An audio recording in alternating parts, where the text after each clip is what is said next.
Hey guys, it's Kay, aka the Purple Teapot, and let's talk about Dr. Odyssey, Season 1, Episode 4, Wellness Week. I know I'm a bit late, guys. I've had a really rough week. It's extremely busy at school, and I had like one of the worst flus that I've had in, I don't know, like a while. But I'm back and I'm better, in the words of Bryson Tiller.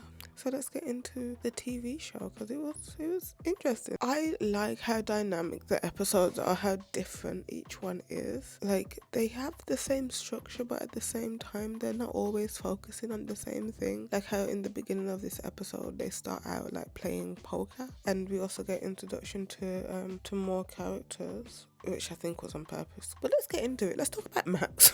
I feel like like this episode, he wasn't a focus. I think some episodes you can tell if he's the focus or not, and he wasn't the focus today. But he still did his big one. He was a good doctor. He fixed up like loads of people, including Avery. And I don't know, I think one of the big things from this episode was that even though he got Tristan's blessing last week, Avery is probably going to leave to go to medical school. So that relationship is like either pending to be good or pending to not happen at all. I mean, if you think about it, it probably would work in his favour that he's a doctor on a cruise ship dating somebody in medical school, because they're both busy, and it just means that the time that they have together would be special, and they'd understand the fact they won't be together all the time. But there is also part of me that almost feels like she probably won't go to medical school, or there'll be some kind of loophole like medical school online that she gets to practice on the cruise or some shit like that. We're only a month into this, and I'm so intrigued how this storyline's gonna end with this love triangle, because Avery is really playing in both those men's faces, and Tristan sees it, but it doesn't look like Max sees it, which is interesting. This is the girl he wants to potentially like date, yet she's having a lover's tiff with this other guy who you were rivaling with for her heart. These two have been at each other's throats since Max got on the boat for Avery's heart, and she's playing them both. As I said, Tristan is the only one who sees it right now. Max will probably see it at some point. I just don't think that Avery is a serious person when it comes to love. That's why she's a bit of a cynic. One thing that wasn't on my Dr. Odyssey bingo card was that Avery was into influencers of alternative medicine. Like, I get being into alternative medicine, like she explained that, but the influencer part I was very surprised by. And as to her going to medical school, I think she's either not going to go, or she's going to train to be an MD on the boat.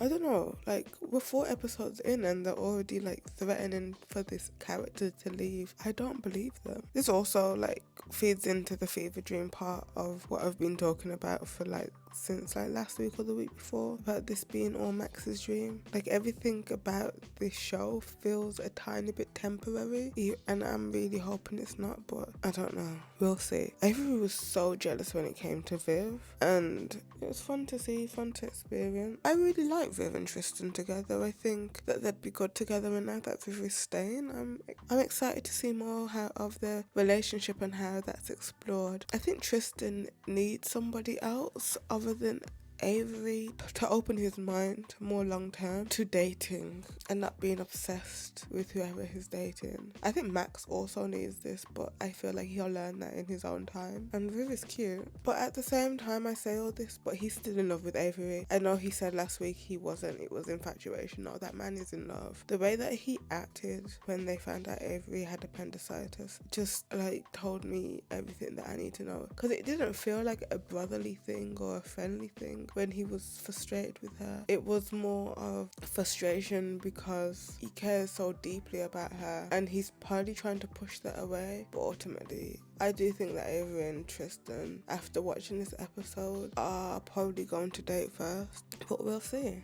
And about the patient cases, I love alternative medicine, but not to the extent where it causes people to believe that disordered eating in the name what they think is health, right? In a day and age where you don't think you hear about eating disorders, you do. It's just like tied in a bowl under the guise of health trends that demonize food, and a lot of times there's also an element of classism, but I won't go into all that today. And I didn't like the way that that woman, the acupuncturist, I didn't like the way that she spoke to Avery at first. I didn't like the way she spoke to anyone, to be fair. That demonization, ugh, that's like the biggest red flag. Also, her character was a villain. The way that she did that on purpose. She punctured that woman's lung on purpose. But there was also an element where I was like, did she knowingly do that? Or was she just not properly trained? And I think it was a mixture of both. Lots of these health nuts, and I say health in speech quotes, are so elitist. And the conspiracies that they have just cause harm to themselves and others. They get poisoned by the products that they create and harmed with the needles that they use because they're 4 times bigger than what should be used.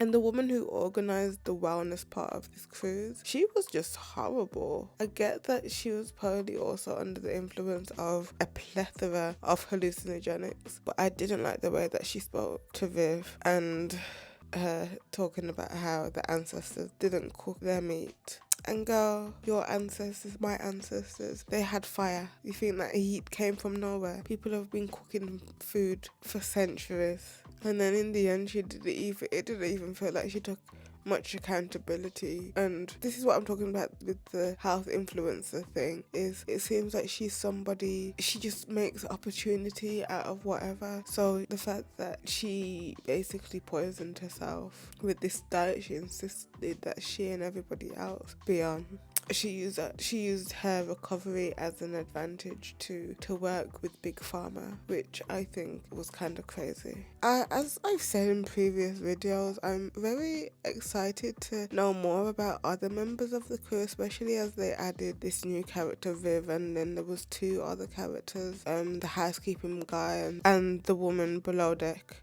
And I think that their addition kind of balanced out the episode. That's why I really do think that this show it's good. It's very good. It's very entertaining. One question I did have is, I did notice, I'm gonna have to watch other episodes, but on that walking about thing that brings them into the ship, the display was pills, and I wonder why it was like that. And I'm gonna have to see for other episodes to see if they display different things each week, which I thought it was a really cool idea. But why pills when they're talking about wellness and these people were so anti-Western medicine? Anyways, tell me what you thought about this week's episode in the comments below. I'm gonna need somebody to comment or even like the video as well, because nobody likes my videos or comments. Like, we're meant to make a conversation. I have only met one person and I only know, and it's because I knew her from New Amsterdam, who I can talk about this show with. Shout out to Tasha. I don't even know if she watches weekly, but tell me what you think and we can have a little chat. I think I'm just going to root for Tristan. He just seems like a good guy, even though at the beginning he seemed like a big douche in episode 1. And this is why I'll always hark on about my love for character development.